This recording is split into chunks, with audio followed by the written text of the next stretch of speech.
Welcome back to another episode of Reddit Titan. In today's episode, the user asks the question: people who have survived an attempted murder. What is your story? And here are all the crazy answers. Don't forget to subscribe for a new video every day.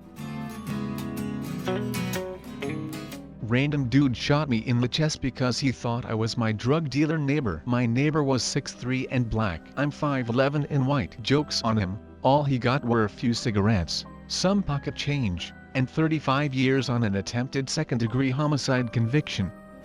My older sister tried to stab me with a large knife in an attempt to kill me on my 16th birthday. My mother grabbed the knife off her before it got my stomach and slammed her against the fridge and yelled at me to run. Last time I saw my older sister, she said, "I've gotten over it and you should too. It's pathetic to hang on to it." She then told people it was self-defense because I tried to hurt her. I was literally eating my birthday breakfast. I didn't sleep properly for 2 years while she was in the house because she constantly tried to break into my room at night to slit my throat while I slept. I hate her.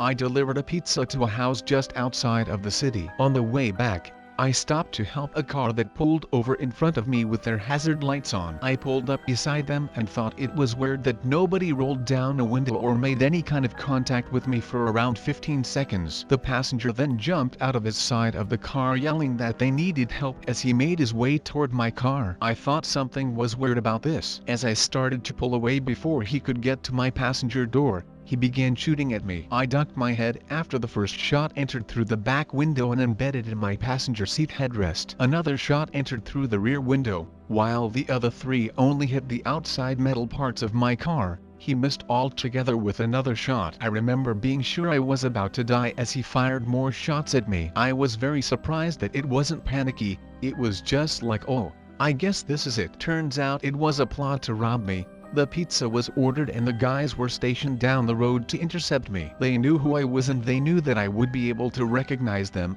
as I had delivered a few orders to them before. The guy wasn't wearing anything to cover his identity, which leads me to believe that he would have shot and killed me if he would have made it inside my car. By the next morning they had all been arrested. The shooter was found guilty of attempted murder and sentenced to 40 years in prison. He later appealed that sentencing because there was a word wrong in the jury instructions. He won the appeal and ended up being sentenced to 10 years, and was released November of 2010 after 5 years. The remaining 5 years were to be served as parole probation. He was arrested twice for parole probation violation when he was only a couple months away from total freedom. I laughed. My mom attempted to murder me and my sister when we were younger. She was going through a psychotic episode and pretty suicidal, and I said the wrong thing that set her off. She chased us down to the basement with a knife. We ran into my room and my sister hid in the closet while I tried to fight my mom off at the door. She was trying to push it open while I was trying to push it closed. It was a back and forth struggle until she put her hand in the door. I think she was trying to engage my non-violence because she thought I would and shut the door on her hand, but I slammed the door over and over again until her fingers broke. Meanwhile, my dad, who was in the house, finally came downstairs to check in what was happening. Mind you, this all happened very fast and my dad has a habit of zoning out when my mom gets in her episodes. He ended up pulling her off of the door and my sister and I ran out of the house and jumped in our van. He drove around the corner and turned off the lights and we all ducked down in our seats to hide and stayed there until my dad saw her drive our other car off.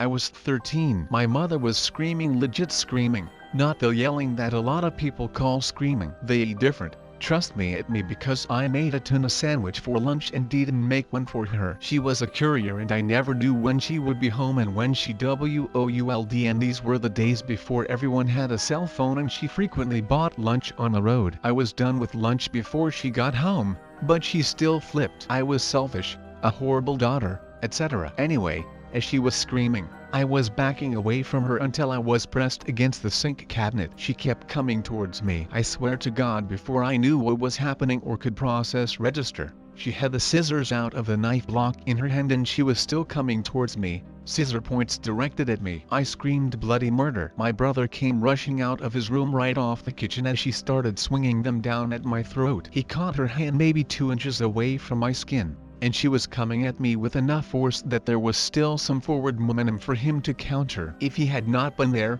they would have been buried in my throat. To this day, she does and understand why I have nothing to do with her, and the closest thing I ever received to an apology was "I sorry you not over that." Yeah, she's since been diagnosed as a narcissistic sociopath. Imagine my utter lack of surprise. Ex-husband got mad and got in my face while holding our sleeping baby, and his one-arm big guy grabbed me by my neck, picked me up off the ground and slammed me into the wall and held me there. I couldn't fight back because I didn't want the baby to get hurt, so I just hung there. After a bit, I started blacking out. Next thing I know, he just randomly drops me and I regain consciousness. Army crawled under the bed and hid there for a bit. Finally got up, grabbed the baby and sat and watched TV like nothing happened. There had been a couple of incidents after with butcher knives, but that one was the worst.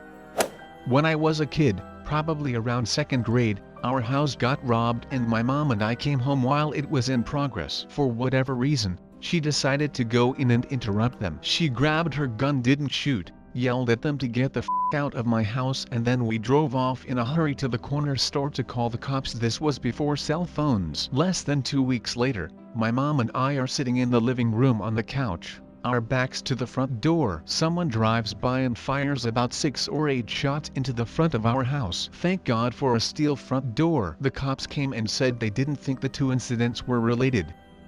I feel like I am very late to the party, but my uncle was attempted murdered by random and pure bad luck. He was living in a high-rise and some crackhead pressed every single buzzer. Someone let him in out of laziness, not caring, wanting the buzzer to stop. The crackhead proceeded to knock on every single door down the hallways, and my uncle is the first to answer the door. The crackhead pulls out a pair of scissors and plunges them into his throat. The crackhead then nonchalantly walks out of the building and says to a passing couple, "You should probably call the police because I just murdered someone." He was picked up very quickly, and my uncle survived for a year or 2 before his epilepsy killed him.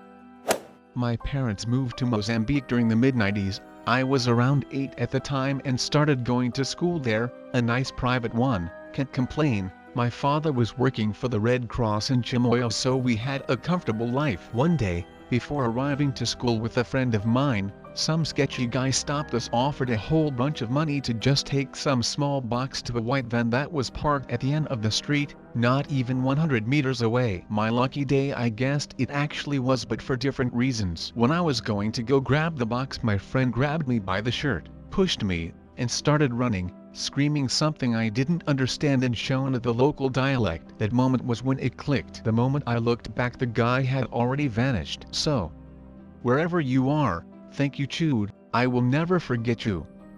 It wasn't me but my uncle. When I was a kid, around a decade ago, my uncle got shot while coming out of a bar with a few friends. His friend got hit once in the shoulder but was fine. My uncle, on the other, got hit 3 times. Once in the colon, lung, and heart. By all rights, the shooter had gotten him and drove away. His friends rushed him to the hospital and, with a bullet lodged in his heart and blood entering his lung, he managed to survive. He was in a lot of pain for a long time, but since then he's gotten his life together and is getting married in about a year. I posted this story already a long while back, but basically, I worked in a jail and a guy from a 1%er biker gang tried to pay $10,000 to have me killed because he somehow got the idea that I was the Fed who busted him and was merrily pretending to be a jailer so I could spy on him. Don't do meth, kids.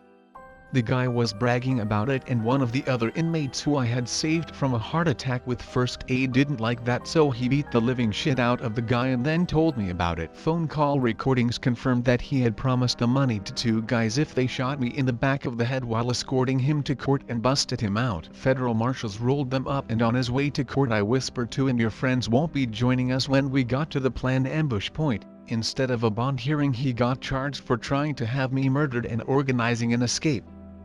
So I had seizures when I was younger, so the fact that I remember this is amazing to me. My dad was driving my sisters and I to the new home he and my mother had just purchased like a few weeks before, when a woman who had wanted to commit suicide drove head-on in my dad's lane. I remember him switching to the opposite lane a few times, and each time the woman would switch as well, still driving straight for our car. We didn't get hit and cops were called and explained that the woman was trying to kill herself. I don't know what happened to the woman, but I mean I lived. My family and I didn't have any injuries, but we were pretty shaken up.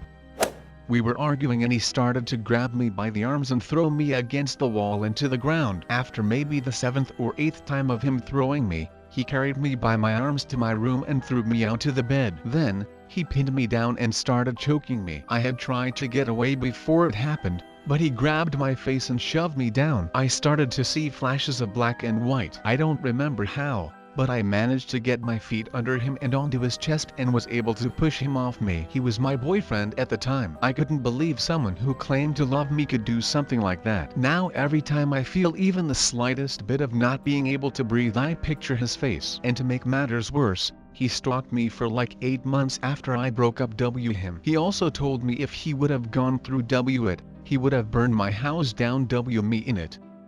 Hope you guys enjoyed that episode. If you did, please like the video and subscribe for future videos coming out daily. I'll see you guys in the next one.